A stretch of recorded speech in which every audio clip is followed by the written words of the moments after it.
Erin, he's got a knife! Abe and Erin have been family friends for a while. They were in the same class as my oldest daughter, Jessica. And Erin and Jessica were actually rather opposite, but for some reason they became best friends. He fell in love with her and they got married. Erin was going to Butler University and studying pharmacy. And it's a very intense course of study. And she had some classmates, and one of them was married to a guy. The story that I get afterwards is that he was being very abusive towards his wife. And so Erin and Abe stepped in to try to help her. One of the things that he would do is that he would use whatever means he could to disrupt her studies. And they had finals coming up.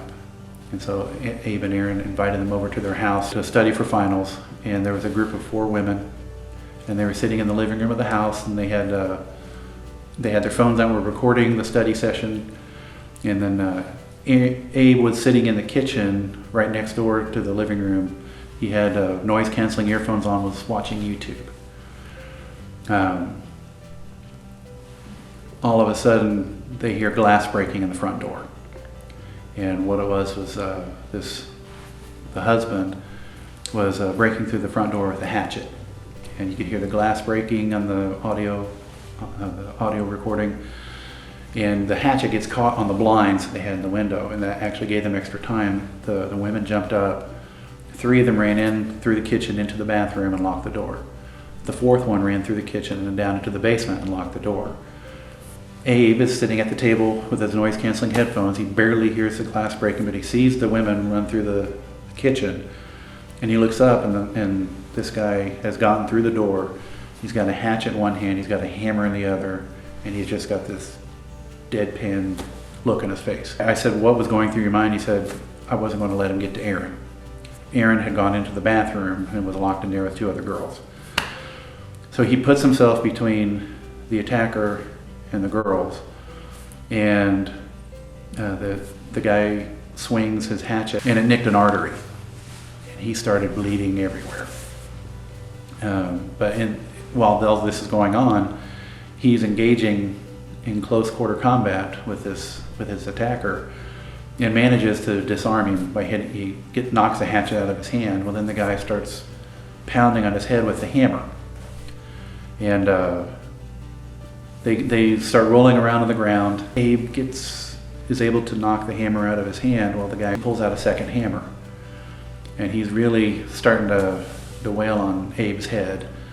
The sounds on the audio recording were pretty sickening. And he ends up throwing a big punch into the guy's groin. And at that point, the guy gets up and he leaves. To survive something that's happened, to survive something that's life-threatening, and to be able to grow through that, to be able to come out of that with a different mental attitude, to not let it ruin your life, to not let it define who you are. People have heard about post-traumatic stress disorder. It's kind of a buzzword and people hear about it. I think people misunderstand it. But what people don't hear about is post-traumatic growth.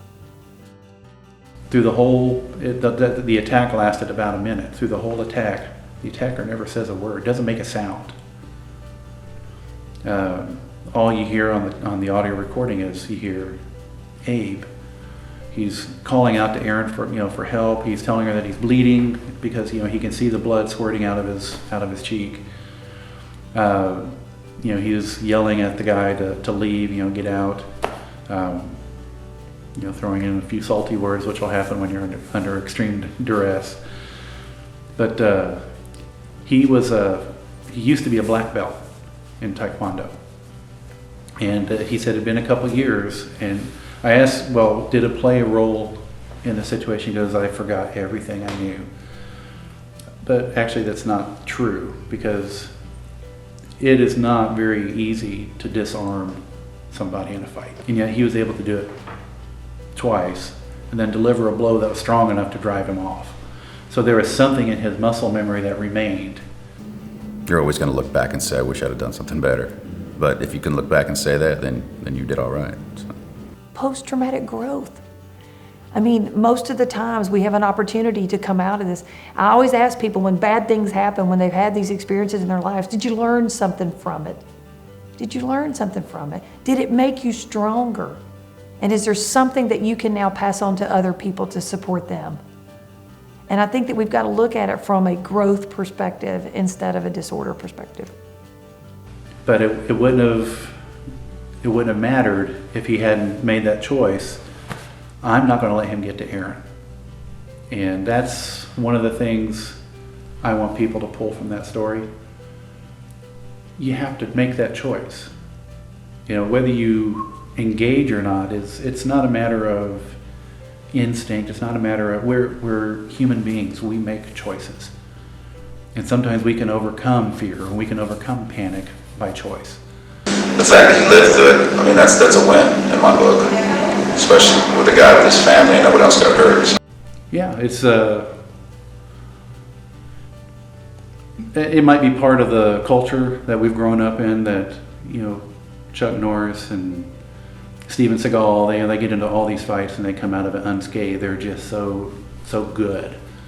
They can come out of it unscathed. He felt that he failed because he was injured, and that the other guy wasn't hurt so much, that he didn't come out of there with stitches or staples or scars. Abe did.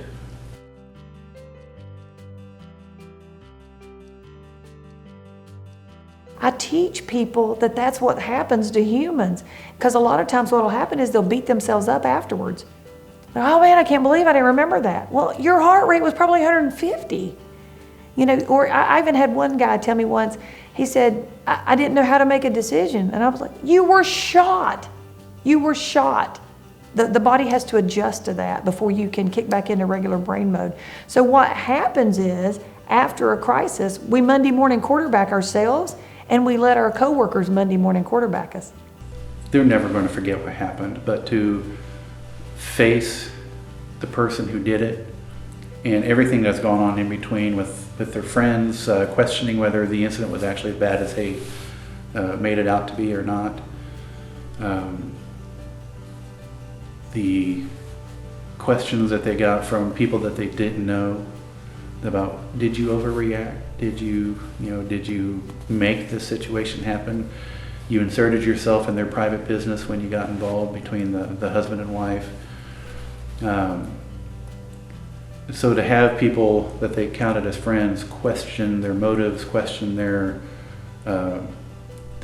senses, had to hurt. When you're sitting around and you have a heart rate of 80, it's real easy to see all the options. You're not in danger. You can look at all the options.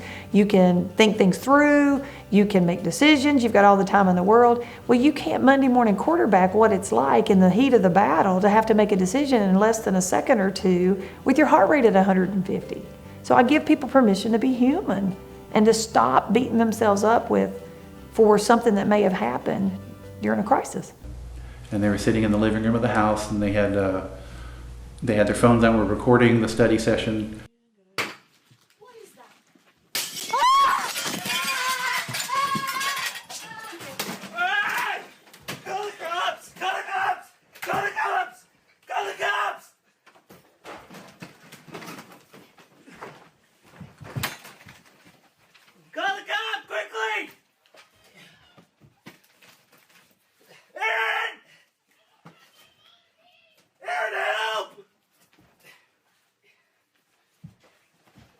Out of here.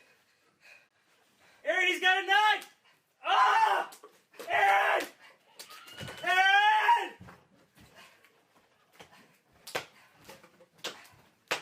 Ah! Erin, no! Erin! Erin, I'm bleeding! Erin, I'm bleeding! No! Oh!